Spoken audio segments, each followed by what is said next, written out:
I'm in my comments. Congratulations to all of the new members.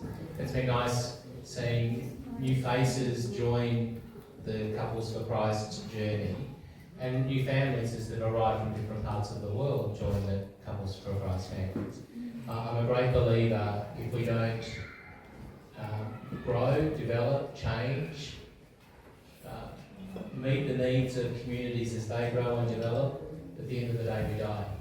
And I wouldn't like to see any of the organisations or groups, particularly that we have here in this parish community, not thrive.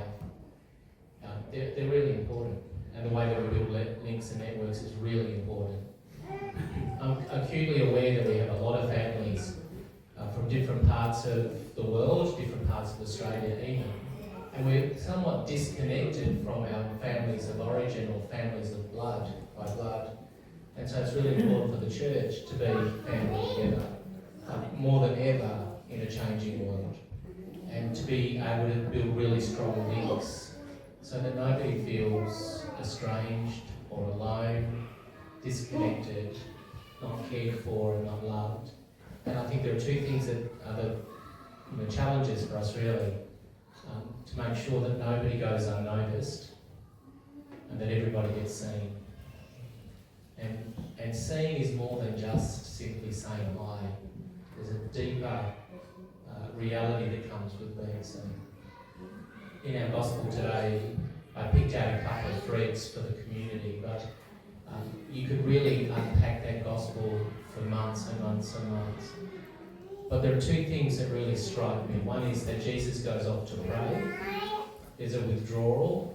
He puts his disciples into a boat together, so there's a level of formation for them in the networking that they build as they row together. But he's off praying. And so there are two things about the foundation stones of what it means for us to be, I really think, missionary disciples.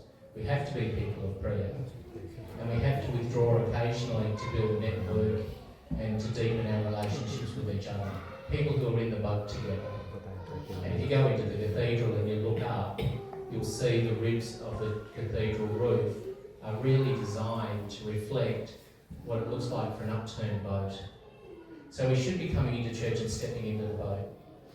But the thing I like most about the gospel today is that Jesus actually asks Peter to step out of the boat.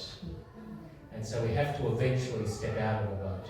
And we don't know where that stepping is going to take us. I think Peter was probably the craziest, most stupid man that Jesus could have chosen. Who gets out of a boat to prove that the person they're talking to is Jesus? If you're really Jesus, tell me to get out of the boat. Who does that? Except to say it's us.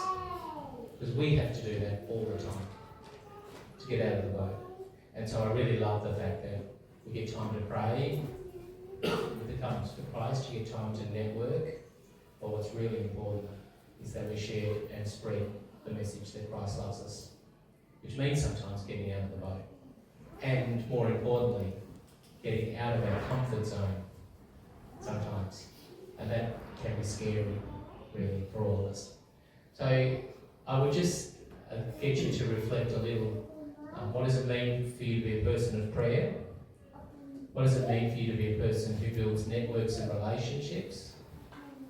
But as importantly, what does it mean for you sometimes to step outside of what makes you comfortable so that you might encounter Christ in the heart of someone different? Anyway, I'm pleased about all of the things that you guys do.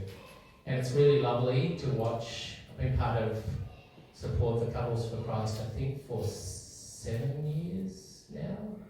Foster, we floundered a couple of attempts up there, but seeing the journey and walking the journey, it's lovely to see Couples for Christ growing, changing, deepening, and opening its doors and windows to so many people. I really love that. So keep up the good work. Keep bringing good food. To be honest, I'm not as fond of pig as most other people are. Just saying. but bring lots of variety of good food. I'm so pleased to see so many people here, and I've smelt so much good food already. So keep up the good work.